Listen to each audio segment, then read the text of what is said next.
ఇక్కడే మందపాక అనో క్షేత్రం ఉంది. మందపాక క్షేత్రంలో అమ్మవారు ఉంది. చంద్రశేఖర పరమాచార్య స్వామి వారు మందపాకకి దగ్గరలో తణుకొచ్చారు. తణుకొచ్చి ఆరాధన అయిపోయిన తర్వాత పడుకున్నారు. వారు పడుకుని నిద్రపోయి మర్నాడు లేచి వెళ్ళిపోదామని అర్చకులు వచ్చి మందపాక నుంచి అడిగారు, అయ్యా ఒక్కసారి మీరు మందపాక కూడా రావలసిందే అని. వామాచారం ఉంటుందేమో అక్కడ, నాకు అనుమానం, నేను రానన్నారు. లేదండి అక్కడ వామాచారం లేదు, శ్రీ సూక్తంతోనే పూజ జరుగుతుంది, రండి అన్నారు. ఎందుకన్నారో పరమాచార్య స్వామి నేను రానన్నారు అని పడుకున్నారు. మర్నాడు లేచి వెళ్ళిపోదామని పడుకుని అరగంట అవ్వలేదు, మందపాకలో ఉన్న అమ్మవారు స్వప్నంలో సాక్షాత్కరించింది. ఏమయ్యా బిడ్డ, నిన్ను రమ్మని కబురు చేసింది నేనే, ఇంత దూరం వచ్చావు, నాకు దగ్గరగా వచ్చావు, ఒక్కసారి నిన్ను చూడాలనుందిరా నాన్న, నీ చేత్తో అభిషేకం చేయించుకోవాలనుందిరా, నీతో కుంకుమార్చన చేయించుకుందామనుందిరా, నాకు వెళ్ళిపోతావా నా దగ్గరికి రాకుండా?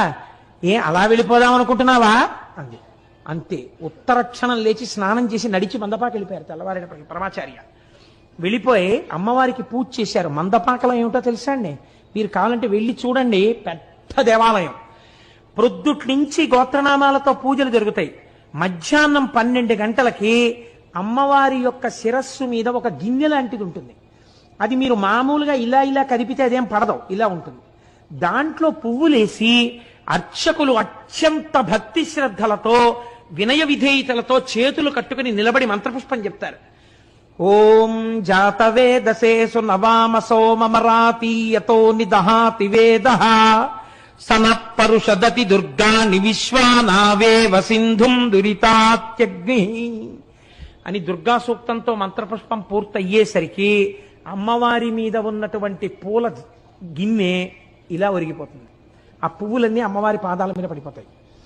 ఒకవేళ పూజలో తేడా ఉంటే గిన్నె పడదు. అర్చకులు బయటకు వచ్చి జరుగుతారు మంత్రపుష్పం.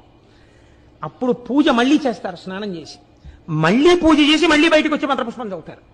అలా ఒక్కొక్క రోజున 3, 4 కూడా అవుతుంది.